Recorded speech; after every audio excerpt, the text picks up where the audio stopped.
What's up, everybody? Welcome back to the RizzoCast. I'm Steven Rissotto, and today's guest we have is Mike Saltzman. He's a high school teacher in Southern California that went on a weight loss journey of a lifetime, losing a ton of weight en route to a healthier life. So I followed you on Twitter, Mike, obviously, for many, many moons, and I've followed your sports coverage for numerous publications. So how are you? Super pumped to have you on. Yeah, this is great, man. I love sharing my story. You've obviously been there since the beginning. We've been, friends on social media for baseball reasons and for other reasons, and so this has just been kind of a connection to that. And I love sharing my story. So the more people that get to hear it, the better. So your journey is absolutely unbelievable, and I cannot wait to get into it. There's a ton to talk about. But before we get into the current journey to health, it's important to note the origins of all this. So I understand you were pretty active as a youngster. So touch on that for a sec. Yeah, I mean, love sports from the time I could run, which it was really just an excuse to get outside and run around, and then became a love of sports. And my dad took me to my first game when I was 3, and I was hooked on baseball from the time I could, pay attention. And baseball, football, basketball, all the main sports. Olympics would come on, I'd be hooked for 2 weeks, on every event. So it was just one of those things where sports was always a huge part of my life. And so being active was never an issue when I was younger. And my eating habits were awful my whole childhood, which is very common for most kids. I think you eat what you like, and you tend to like the foods that are unhealthy. But I ran around so much that even when I would gain weight or I'd be bigger, it didn't necessarily impact my sports that much. So I never really focused on it because I was still able to pretty much do whatever I wanted to do. Got all the way to college. Still, my eating habits weren't great, but I was still very active. And so ever since I kind of became an adult after college, my weight became an issue that I didn't have the activity connected to it. Once you get a real job, for the most part, your opportunities to play at break and lunch go away. Your opportunities to play after school go away. And you become this kind of just 9 to 5 version of yourself, almost no matter what job you have, unless you literally have a job where you're, paid to run around. And so for a lot of us, I think we don't change our eating habits, but our lifestyle completely changes as far as the level of activity that we have. So I would sit there and watch sports the same amount, but I wouldn't go out and play those same sports before and after like I used to. And that became a huge difference in what I was doing and how I was doing it. So my eating habits never really were great. So the poor eating habits combined with the lack of activity just completely changed my body and my health. And for years I would ignore it. For years I would try to fix it. And then it would always be this roller coaster. And that was a big part of this journey, was taking a step back and looking at those past failures and the successes I had in past weight loss journeys and being like, all right, well, what worked and why?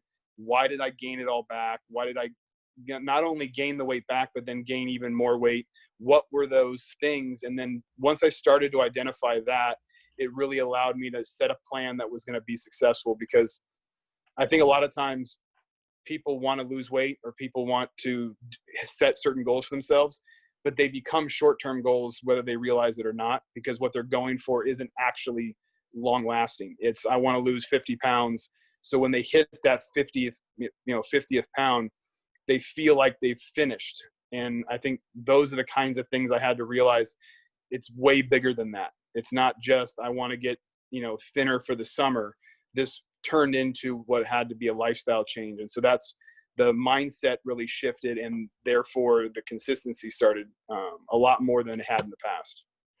So I read that you started kind of this updated journey at 320 pounds. You decided you wanted to change. So late 30s, like you are, a lot of people are giving up at that point. So what prompted the decision in your life? Maybe was there a turning point that you kind of, experienced along the way?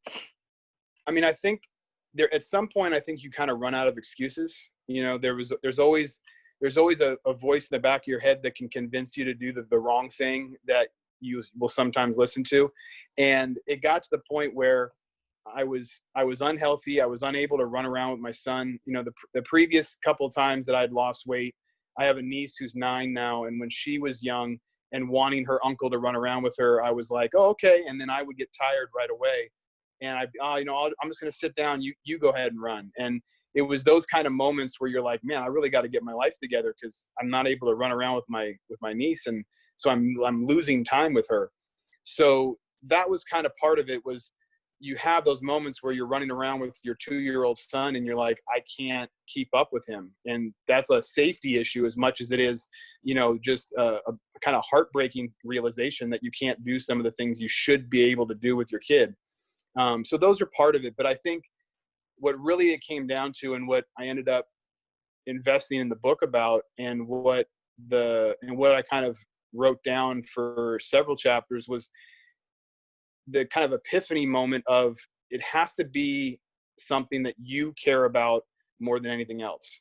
You have to realize that you matter, that you as an individual deserve to be healthy, but that it's way more important that you care about what you're doing than it does anyone else. Because as much as I wanted to lose weight for my niece, I ended up gaining all that weight back. So why did I not, stay healthy when that was a very good reason to be healthy?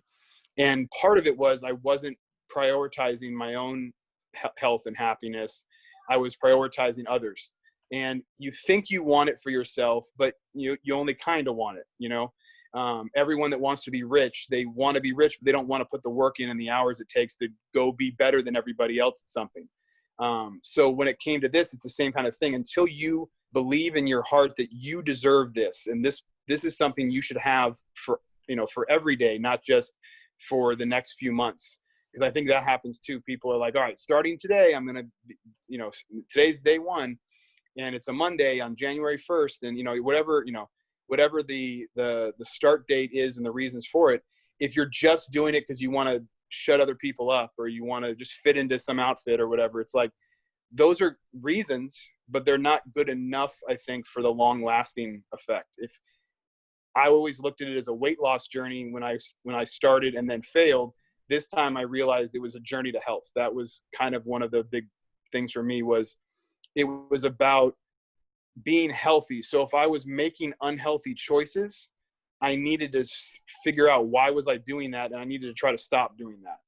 So, one big thing for me was soda. I was a huge soda drinker. I would drink diet soda constantly.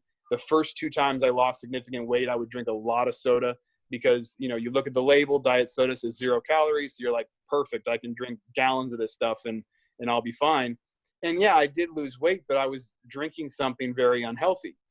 So if I was actually trying to be as healthy as I possibly could, then I had to cut things like soda out. I had to cut some fast food out. I had to cut some fried food out. I had to cut some junk food out.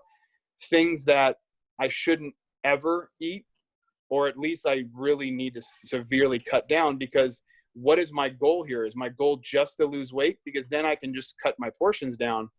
But if I'm eating unhealthy food all the time, I'm not actually helping my body be what I actually need it to be, which is to be able to help me do all the physical and mental and emotional things that I want to be able to do. And the healthier I ate, the healthier I got. And those connections to my long-term plan made way more sense for how I can then pursue it going further. Because when it really comes down to it, you can't have a goal that has an end and then think you're just going to, okay, for now that I know what I'm doing, I'm good. It's like, you can't just stop.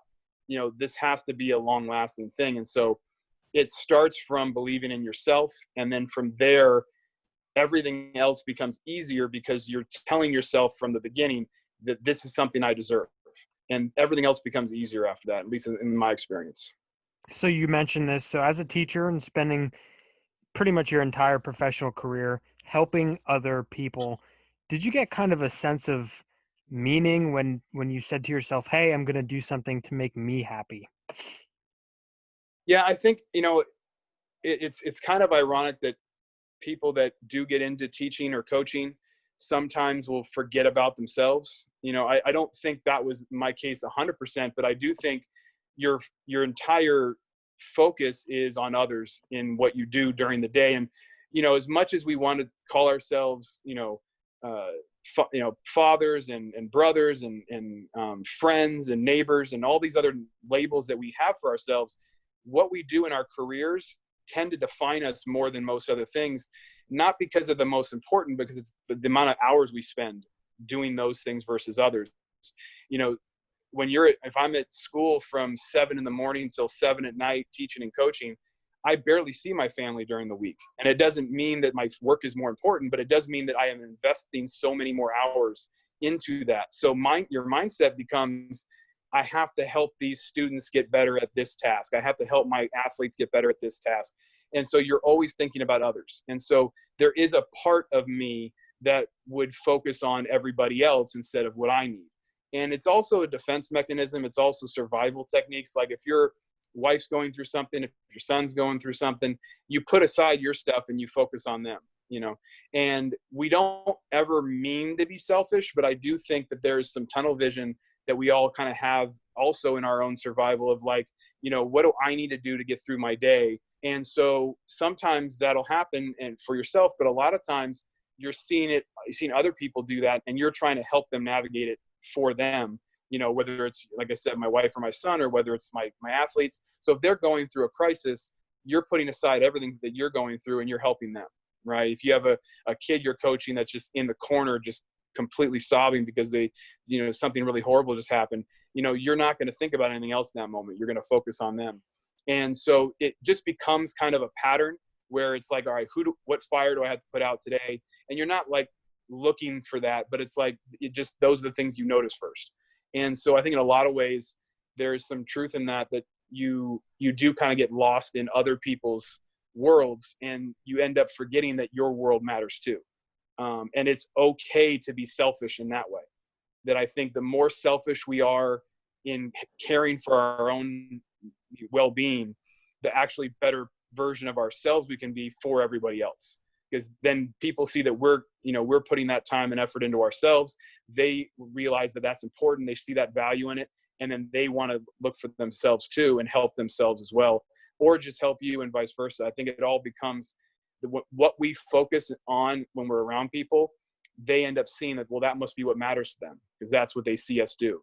So if you're taking time for yourself at times, what might seem like selfishness actually is a way to show other people that part of our lives matter.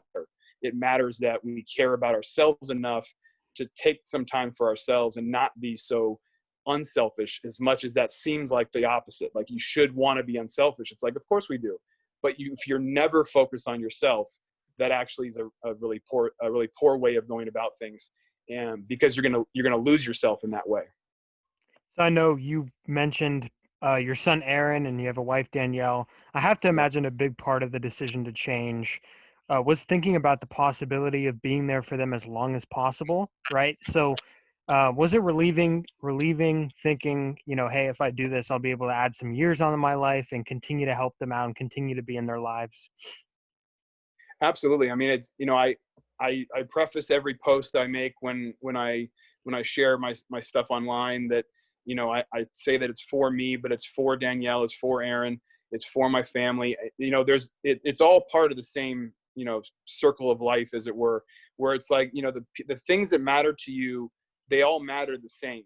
There's some priorities sometimes in life where, if you're really in a low place, then you kind of have to look at you before you look at everybody else. But in reality, as much as I had to look at myself and say, this needs to happen because I need to do this for me, the whole reason that I want to care about myself is because I have people in my life that care so much about me. And my wife is, 100% of the reason that I was able to do this. Because it's one thing to have the right mindset, but logistically to be able to have the hours in the day to work out every single day, to have the time and the patience to be able to know that, I'm going to be working out, in the morning or at night, and we're going to lose some time together, but I need to do this for me. And, to be able to, spend more money than we might have in the past on food, because healthy food's, more expensive. I mean, even just the littlest things, it's like if my wife wasn't on board with me wanting to do this, then it would have been a lot more complicated and it would have been a lot more difficult. But even more so than all that logistical stuff, her support from day one and her belief in me and her wanting me to be the best version of myself as much as I wanted it for me, that to know you have someone in your corner like that. And we get that from family and we get that from some of our best friends a lot of times. But, you know, the more people we have in our corner that are just from day one are like, I got you, I got your back. You know, it really does make a difference. It's made what, you know, all these posts I've made over the last couple of years that I've shared online, you know, the people that have messaged me and said, hey, your journey is inspiring. You know, I started losing weight because I saw your post. I've lost 40 pounds in, you know, the last X number of months because of you. You know, I know in my heart that I wasn't the only reason that they did that, but to know I had some part of it is huge. And that's how my wife feels, is that, you know, she knows that if it wasn't for her, I wouldn't be where I'm at. And so she knows how much that matters to me and how much that means to me. And it really does. It reminds me of just how important a role she has played in my life for this specifically. And then also just in general, just the love I have for her is unending. And I think that relationship is a huge part and really the biggest reason that I was able to do what I did. So again, you started your journey at 320 pounds and started documenting your daily experience at the gym on social media. So what's the story behind your social media presence? Is it holding yourself accountable, maybe something to look back on? And also how important is it to get the word around on your platforms? Well, you know, I'm going to start my journey posts, I've made those before. Like this one's been successful and I've been going over 2 years now. Or almost 2 years now, but I've had plenty of posts on Facebook and other, you know, places where it's like, hey, today's the first day at the gym. And, you know, a month or two later, I stopped posting, you know? And so it's, you know, to your first part of the question of, you know, was it a way of holding myself accountable? I've done this in the past where that was one of the reasons. I want to be able to hold myself accountable. And there absolutely were days where the only reason I went to the gym was because I told myself and I told people online, I'm going to go to the gym every day. And so on days where I just wasn't really feeling it, I would still go to the gym, get on the bike for 20 minutes, do something, and be able to post that here's the workout I did for the day. And so there was absolutely, especially the first couple of months, where one of the only reasons I went to the gym was that accountability, that I want to be able to show people I'm doing something every day. And if people go back and see past posts that I made, especially early on, you know, I was always try to be as honest as I could. So I'd have the phone turned to me and I'd say, you know, hey, I didn't have a good day today. I came here hoping to do this and this, and all I did was get on the treadmill for 20 minutes. You know, hopefully tomorrow's a better day, you know? So I never tried to fake what I was doing. I never tried to lie about my workouts. When I didn't work out, I would share that, you know, on the rare days that I wouldn't work out. And, you know, so part of it was that accountability, but, you know, I had seen, a guy online that I've become friends with now, same as you, his name is Dre. Mm-hmm. Him and his twin brother are both on social media as well. They post a lot of videos of them working out, and I saw him just working so hard online, and he would post his videos, and, you know, he was, you know, he weighed more than I did when I started, and he was so determined every day to work hard. He was sending out really positive messages in posts he was sharing, and when I saw him do that, I was like, I'm going to do that too. I'm going to post my videos online. I want to show other people that I can do this too. I want to shout out Dre for inspiring me to do it. And the outpouring of love kind of immediately from people that were following his journey and then therefore saw mine. And then just seeing people, I mean, I would get messages weekly, and I still kind of do, with everything that's so insane about these last few months. You know, my posts don't get as much attention now, which is fine, because in the grand scheme of things, what I'm doing is very irrelevant compared to all the fights we're fighting out there right now. But when I was first going, I mean, I would get messages weekly from people, never met them, you know, hey, so-and-so, I live in the Philippines and I see you on Instagram, and, or I see you on, Twitter or wherever. And just getting these messages, 99% of them just is the most positive, beautiful words you've ever heard. And just people that are like, hey, I can totally relate with what you're doing. I can't believe how much weight you've lost. Keep it up. I'm going to the gym tomorrow because, I saw your post, and when I would get things like that, it made me realize this was way bigger than me, that the part of the reason I was sharing my post was accountability. Part of it was to, like you said, look back and see where I was. Another part was really, and I've gotten this a few times, I'll post something of a workout I'm doing and I'll get constructive criticism like, hey, you shouldn't do that. Hey, don't lock your knees out when you do, when you do the leg press, or, hey, you should be more 90 degrees when you do your lunges, or whatever. And which is great, because it gives me something to kind of show, like, hey, I'm doing this workout. What do you guys think? I do box squats or box jumps, and I get messages from a lot of different people like, hey, don't do those. That can be dangerous, especially if you go try and jump too high. It's not worth it. And so, it ends up being great. Like, I get to get some feedback from people that know more than I do about the specifics of workouts and why they're good and what's great about them. So that's a big part of it too. But the number one thing, especially right from the first day I started posting, was to be able to help others get started. Because I'll get all kinds of messages of just like, they're all kind of the same, but it's like, I have no idea how to start. What do you recommend? And, I start typing in my phone and I get the auto, the suggestions, and it already has the sentence for me, because I'm basically saying the same, 6 or 7 things to everybody. And, but it's because it's the same advice I give to anybody. It's, the things that I've done are very simple things, but they're meaningful to me. And so I'll share them to people and say, hey, look, this is how I started. This is what I recommend, but it has to come down to you wanting to do it in the first place. And then when anyone asks me that, the first thing I tell them is that first thing is you have to believe you deserve to be healthy. It starts there. Everything else becomes secondary. But if you don't believe that first thing, then it's not going to necessarily last. So I mentioned the daily experience at the gym. So as a teacher as well, how in the world, I find it amazing, how in the world did you balance the schedule with teaching? So give me a day in a life with Mr. Saltzman during a school day. Just a random school day. Give me a day in a life. Well, when I first started, I wasn't teaching full time. I was substitute teaching, so it was a little bit more inconsistent. So it was a little bit harder. So there were days where I didn't have a job, and so I'd just go in the mornings. There were other days where I'd go to the gym really early, and then I get a call. It's like, hey, can you work a couple of periods? And it's like, sure, I can. So I dropped what I was doing.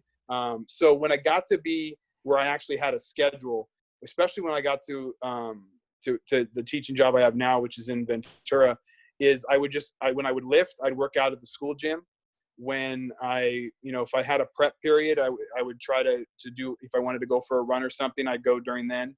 It really became, there were some days where, and I would usually figure this out like the day or two before, but I would figure out if I needed to work out before I started my day and work, as soon as I wake up, I'll go to the gym. Other days it would be once Aaron went down to sleep at 8 or 8:30. So I'd have some nights where I'd be at the gym at 9:30 and stay till 11:30. And so it really became, going back to, Danielle being in my corner, it really came down to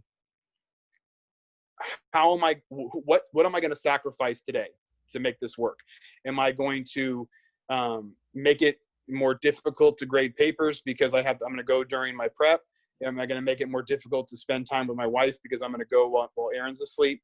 Am I going to make it where I lose time with Aaron because I can't take him to school in the morning, or what it might be? So that every day I had to sacrifice time that I would devote to something else to make time for the workout I wanted to do. And so as much as there are people out there that they're way more effective when they can plan for the week or plan for, the next month or whatever it is, and have all their workouts written out. I didn't have the luxury of being able to do that.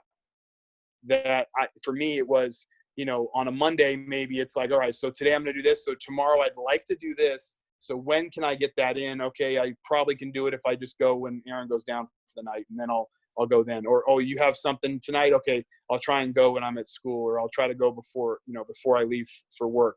And so it really came down to trying to make sure I was okay with that I didn't have to have such structure, but that I was going to make time, figure out when I was going to make time for the gym, the night before, essentially, so that I would know exactly when, and then make sure I did what I could when I could.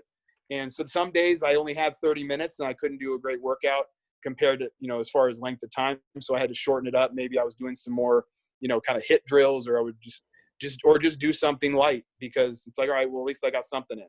And then other days when I had more time, then I would do that. I made sure I tried to only give myself an hour for my workouts, because one thing I realized was when I would go to the gym, spend 20 minutes driving there, be at the gym for an hour, spend, then clean up, come home, it would be at least 2 hours away from home. So I couldn't work out for 2 hours. I couldn't be away from home for 3 hours. It was just too much time away. So I really had to make sure I was efficient with my time, that if I did a workout, that was all I did, and I went home. And that really made it to where I could make it work each day, because it is hard to work out 7 days a week. So there's so much more that goes into losing weight and spending time in the gym than people think. So you talked about diet early on. So how have you changed your diet on the diet side of things to kind of change the game for yourself? What have you been doing differently? Well, so I'd done this in the past, but one of the first things I made sure I was doing was monitoring the calories that I was eating. For the most part, every decision I made with my food intake was calorie based, as far as knowing how many calories things were. But I also tried to make sure that the only foods I was eating were healthy. So I wasn't worried about, cutting carbs out and those kind of things. I was cognizant of the fact that if I was going for a workout, that I would have something high in protein when the workout was done to help my body recover, because the proteins can help your muscle recovery. That, having carbs before a run or having carbs before an intense workout can actually be a good thing to help you to have energy before your workout. So part of it was trying to have some strategy as far as, okay, I should have some breakfast in the morning no matter what. I should, be able to have a snack before I work out. I should have a snack after I work out. Try not to have anything too high in carbs, because that's towards the end of the day. Having carbs in the morning is not a big deal, because I'll burn all that off anyway. That ultimately, if I had 1,000 calories less a day than I was burning, I could lose about 2 pounds a week. So the numbers with my basal metabolic rate and those kind of things, I was, for the most part, burning about 3,500 calories a day. So I needed to eat about 2,500 calories a day. When I first started working out, I was trying to average 2,650 calories a day that I was eating. And I cut that down to about 2,400. And so for the most part, I averaged about 2,500 calories a day. And so I ultimately, it wasn't always the same foods all the time, but I did try to identify the foods that I really enjoyed. For the most part, I would pretty much only have oatmeal for breakfast. I'd have, oatmeal with some fruit. I used to have just like bananas and blueberries with my oatmeal, but then I would add, raspberries or strawberries, whatever. For lunch, I'd have a salad that I made that was kind of a custom salad. It was about 250, 300 calories. I would try to have small snacks in between, have a dinner that, was low calorie. And so I was ultimately trying to have about 500-ish calories a meal for 5 meals a day. And that wasn't always the way it happened. And sometimes I'd have more, sometimes I'd have less. But over the course of a week or over the course of a month, I was trying to average that amount of calories. One of the main things I did once I got to my goal weight was I didn't change what I was eating. I just changed the number of calories I was consuming. So I'm still burning 3,500 calories a day on average, but now I'm eating 3,000 to 3,500 calories a day. So I'm still eating the same foods. I'm just eating more. And I think that's the biggest thing I could tell anyone who's trying to lose weight is once you hit whatever goal you think your goal should be, that you shouldn't change your eating, what you're eating at all. After that, you should still eat all the same foods. It just, you should add some calories to that to balance out the number of calories you're eating, so that you can have that maintenance. Because what would definitely happen to me is if I started eating unhealthy and just monitoring those calories, I would end up slipping too much. I'd have 6 slices of pizza instead of 1, or I'd have, way too many fries instead of just one small handful of fries. And those kinds of things, those are the kinds of, those kind of trigger foods where I wouldn't be able to control the amount of food I ate. And suddenly, instead of having a 3,500 calorie diet that day, I'd have a 5,500 calorie diet. And that's what would always get me in trouble in the past was, oh, I've been good for 2 months. I can have I can go to this party and have some pizza. And then 17 slices later, what maybe wasn't ever that bad, but that's how it would feel, because I would just eat whatever I saw, instead of literally monitoring my calories like I used to. So that's been my biggest takeaway from this last 8 months, is to maintain my weight loss. I really can't change the food I'm eating. I just have to change the amount. And then that has really made a difference. So fast forward a year, you've lost over 120 pounds in a 12-month span. When you first started, and this is my favorite video of yours, when you first started, you made a video saying something like, just got through with an ab workout, the abs should be coming any day now. And it was like Right. one of the first days that you started. I love that one. So the span where you were losing lots of weight early on, did it go by slow? Did it go by fast? Were you frustrated at times with the result? Were you happy at times with the result of it? So what was the pace like for you? Well, one thing I think people have to realize, because it was slow for the first.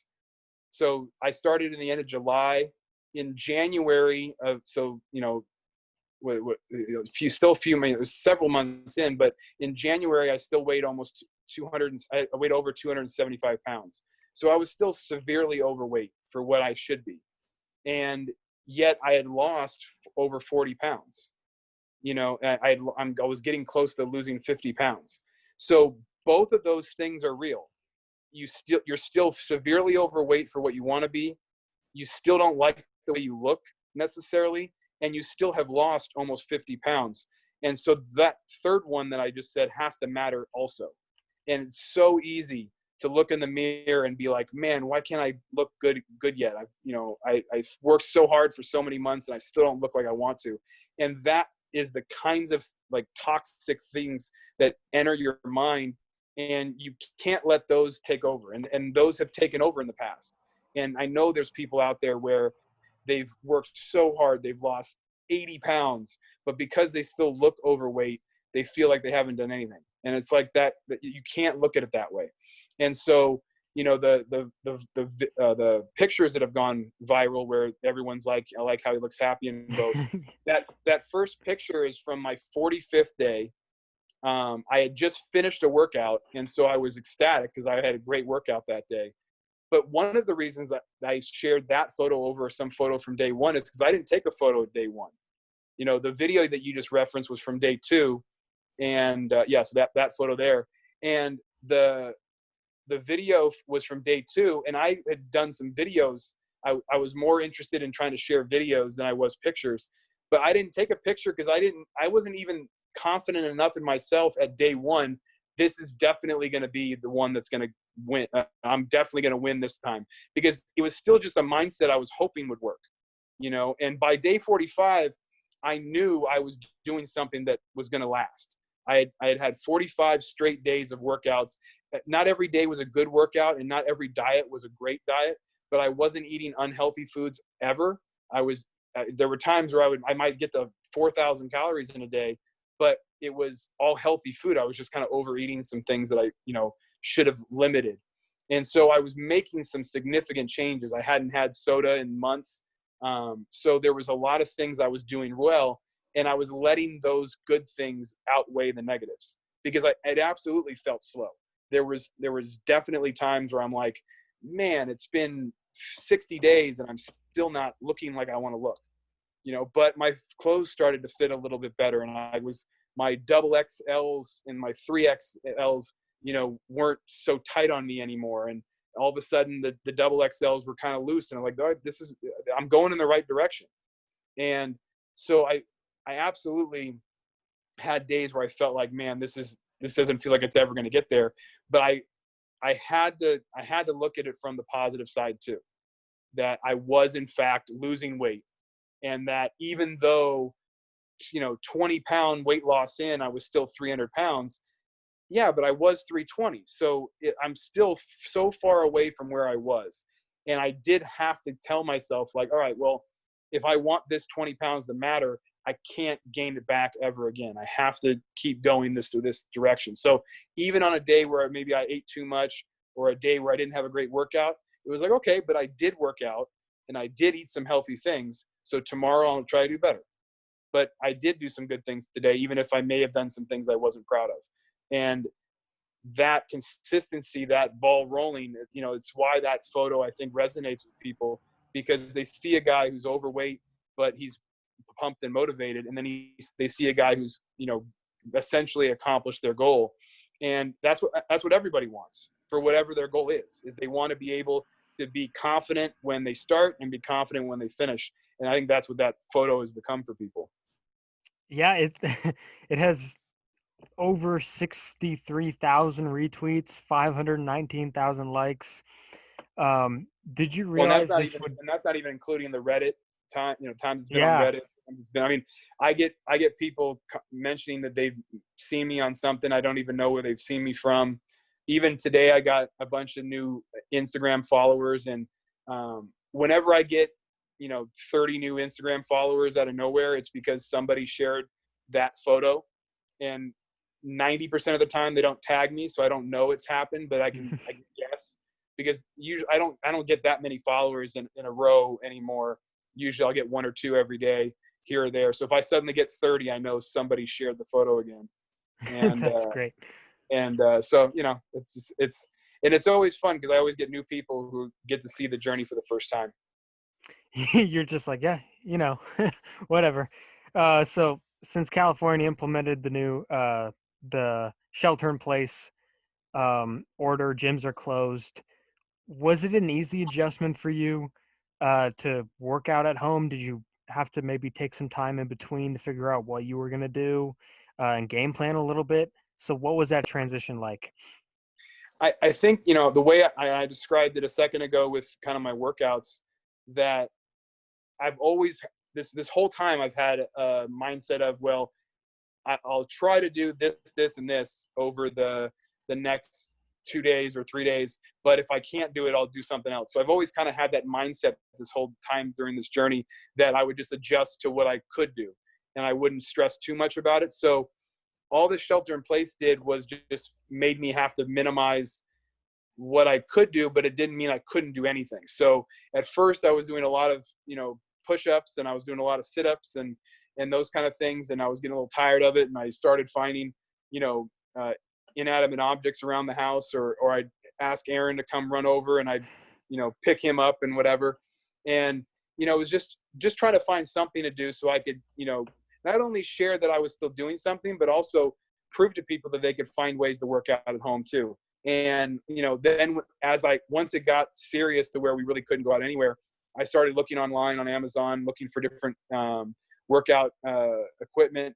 And so now I have some things I can use at home, and everything from just a jump rope to a slam ball to, medicine balls and all these different things, that now I have access to some stuff at home that allows me to not have to go back to the gym, which I don't know if I'll go back to the gym for a while, if ever, in the sense that right now I have enough equipment at home, and I've done enough running and stuff where I don't have to go back. I would miss a lot of the things I was able to do there. But, part of this is also just doing what I can with what I have. And I think ultimately the goal is health. The goal is not to, be able to do a certain amount of bench press, or, a certain amount in squat or whatever. So I don't need a bench press or a squat rack to do what I want to do. And, it just so happened that kind of my New Year's resolution this year was to run more, because I realized that my cardio was something I was neglecting. Once I lost the weight I wanted to, I really cut down my cardio and was doing a lot more lifting because it was just easier. I'm better at lifting because I've done it my whole life. Never really enjoyed cardio ever. I was always a sprint guy. I was never a long distance guy. And so I kind of made a commitment to myself this, once January hit, that I wanted to do a lot more cardio, a lot more running, and see how many miles I could run. And so it kind of worked out perfect in that with the shelter in place, that I could just go for a run around my neighborhood. And that was, something I could still do. And so it became something really easy for me to do so that I could still get a workout in, and burned a lot of calories, and ended up gotten to the point now where running a 5K is a cool down for me, and running a 10K is normal for me, which is a really weird sentence to say out loud because it's something I never ever considered would ever be something I would do athletically. And now it's like running around the neighborhood is just like a nice way to relax, and doing it at like a 8 to 10 minute pace, depending on where, what I'm running and how I'm running it. And it's like, that is just completely foreign to me compared to the kind of athlete I was in high school and college. But it also just proves that if you put your mind to something and you put enough hours in, you can get really good at something, and no matter what it is. So I've seen a few videos of your son, Aaron, who is a future Major League Baseball player, by the way. I've seen him help you during these workouts. I think by then there might be baseball. So there, Maybe he'll be a DH. It looks like. So what does it mean to you that he's there, kind of observing a healthy lifestyle?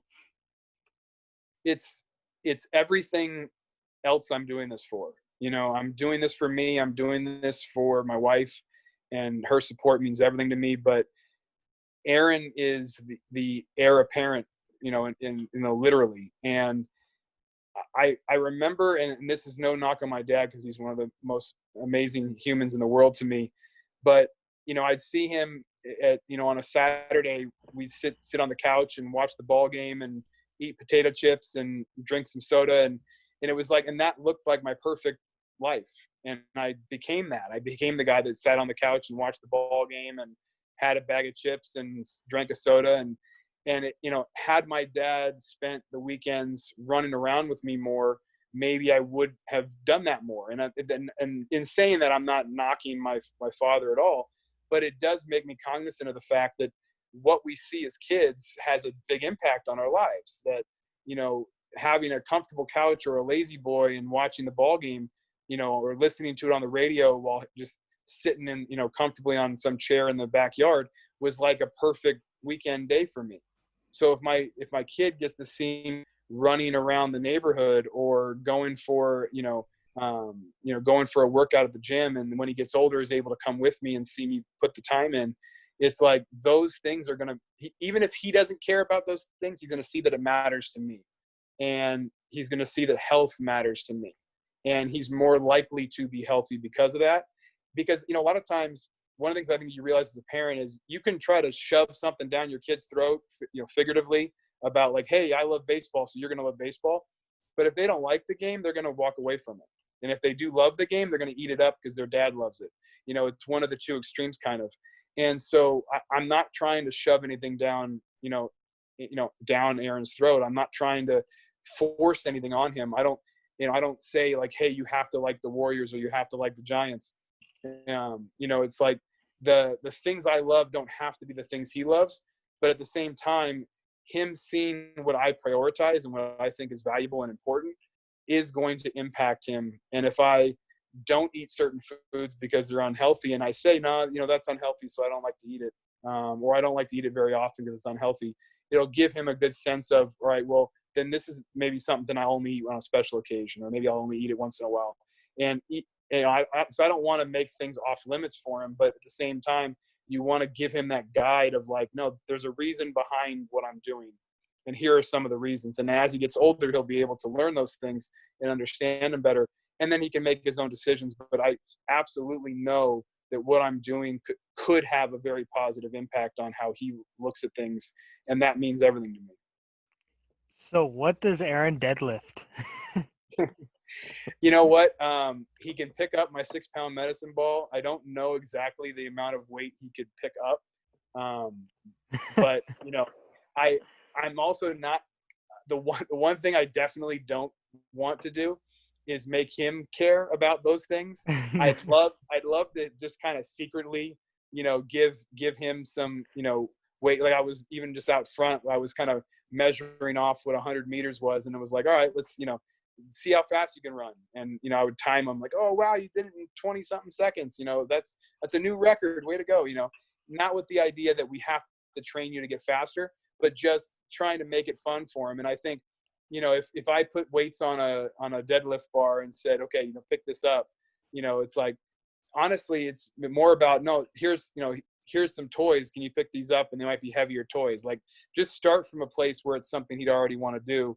And then kind of, without him realizing that he's exercising and having a good time. But one thing I've realized, especially for a 4-year-old, is if I go out there and I put the tee out there and I put some wiffle balls out there and I give him a bat and I say, hey, hit something to me. About 12 seconds in, he's going to turn it into some other game, and so if I really actually wanted some kind of structure, I'd be pulling my hair out. And I already got some gray hair, so I don't need to get any more. Well, hopefully that game that he starts playing isn't hit dad with the bat. Yeah, exactly. I mean, honestly, I think and this is going to be something that I'll believe in for him, even through high school, really, but especially up until high school, is I really don't care what sports, if any, he plays between now and high school. But if he does any sports, I just want the coach to care about kids, and I just want the coach to have some sense of what it's like to build a team. And if they happen to know anything about the sport, it's kind of extra, because I think a lot of times what happens is we get kids so caught up in trying to be the best they possibly can be so that they can be some professional athlete in some sport, that we forget that it's just about learning how to be a kid and learning how to be a good teammate and learning how to be a friend and learning how to just get excited about having fun, and that winning is great, but that you're never going to go undefeated. So you can't let that be the only thing. And when you start to get the right priorities in them about what really matters, because if they care about winning, I used to hate to lose, and I don't think anything my dad would have done would have changed that. But you also just have to try to put it out there that, well, what can we learn then? How do we avoid losing next time? What can we do to fix that? And make those failures feel like a part of the journey, instead of, no, yeah, you were a failure, you lost. It's like, it's not about that. It's about, well, we certainly don't want to feel that again. So how can we fix it? What could we do better? It's like, oh, you were missing a lot of shots from this spot. Why don't we shoot, 50 shots from this spot and see if we can get a better percentage, and make it about progress instead of about winning and losing being the only thing, because we get so caught up in that as when professionals are playing. But it's like, I don't want my kid thinking that winning's the only thing. Winning should be important once it gets to a place where you're in a competition. But if he's a 4-year-old on a tricycle, just play. I don't care how fast you ride on your tricycle. Just go play and have fun and burn some calories while you're playing and having a good time, and build your core and build your legs, because you're on a tricycle, not because I'm giving you a deadlift bar, it's like, because I think ultimately it's like, if whenever I've been lifting at home, he sees me and tries to mimic it. So he's already going to do those kind of things when he sees me. So I don't need to force that kind of stuff down his throat, because we are parrots when we're 4 years old. We want to see what somebody else does and look to try to do it the same way, or try to be like them, because we care about them. Oh, no doubt. You're spot on. I've played 4 years of high school baseball, and I think the number one thing that's taught is, I don't care if you guys walk out of here winners, but you guys are going to walk out of here as good, good young men, capable young men. And that's, and it's also about the relationships you make. So you make a good point there. So I want to touch on some current day events. The Black Lives Matter movement has really opened our eyes nationally. And I know you're wearing the Stand with Cap jersey right there. And it's opened our eyes on the hundreds of years of abuse on that specific community. It's important to me. I know it's important to you. When Ahmaud Arbery was killed running, going for a jog, you decided to honor him. How did you honor him? Well, a lot of people did. they on his birthday they wanted to run 2.23 miles because that was the day that he passed away, and they wanted to honor him. And so I it's literally the least I could do to bring some awareness to that horrible tragedy and that senseless murder. And it's so much bigger than any one person. I think that's the thing that's really scary to me, is that a lot of the things happening today should have happened when Emmett Till was murdered, should have happened when Fred Hampton was assassinated in his own bed. It should have happened, way before the civil rights movement. There shouldn't have had to have been a civil rights movement, because on, Juneteenth, which is tomorrow, in 1865, it should have ended. And yet we've never, and, should have ended way before that too. But we've never lived in a country in America. America has never been a country that's ever been free for everybody. It's never felt free for everybody. And it's because they've systematically made the system that way on purpose. And I think that's the first thing people need to realize with this movement, is that it's never going to stop. It will always be a movement. And there's never a point where it's like, okay, now we're done. It's like, no, we have to keep continuing to do the right things. And to me, in that way, there is a parallel to what I'm doing with my health, in that my health journey doesn't matter if I stop. Then it's no longer a journey. And to me, this Black Lives Matter movement is way more important than any one person that's been senselessly killed. It's everyone matters, that has lost their life to this oppression, to this system of racism that it was designed this way. That police were designed to attack and target and destroy these communities on purpose, because they didn't want them to rise up and be equal to them. And to understand that and know that is to start to dismantle it and replace it with something that makes more sense. And the way you do that is by taking out the cancerous tumors that are in these systems.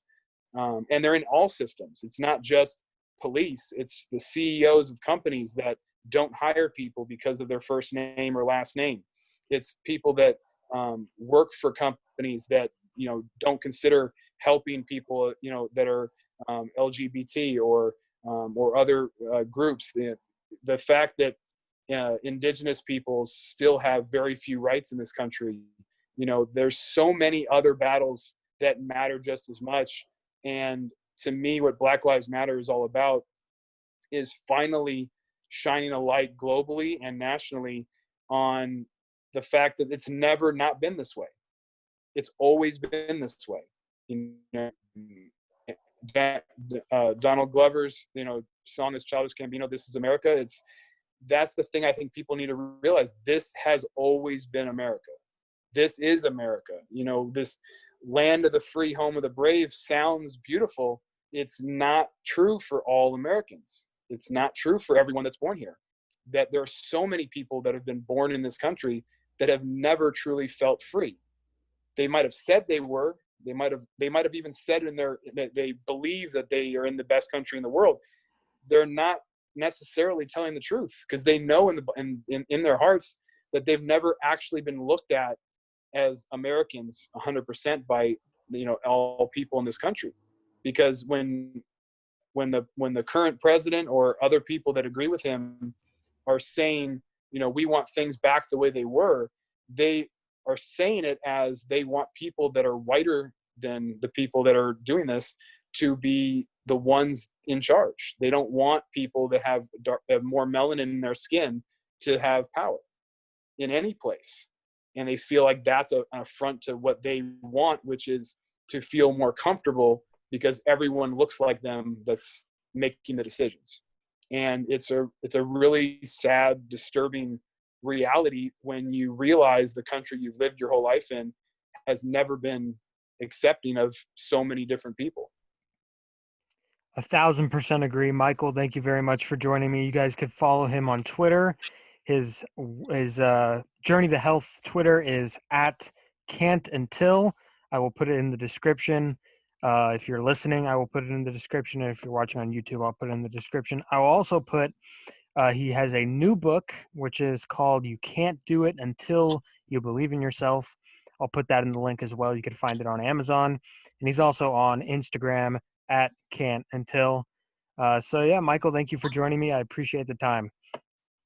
Yeah, man. Hey, anytime. And I love what you're doing, man. It's I love seeing someone who's passionate about something, just take charge of his own destiny and put something together themselves, and instead of waiting for somebody else to start it. So you're doing a great thing, being able to share your voice and your love for sports and other things on this platform. So good luck to you, man.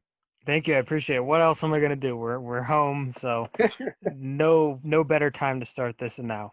So Michael, thank you very much. Thank you guys for listening. Thank you guys for watching. Subscribe, add favorites if you're listening on Spotify, Apple iTunes. It's on a couple of other things. So again, thank you for listening. Thank you for watching. Have a great day.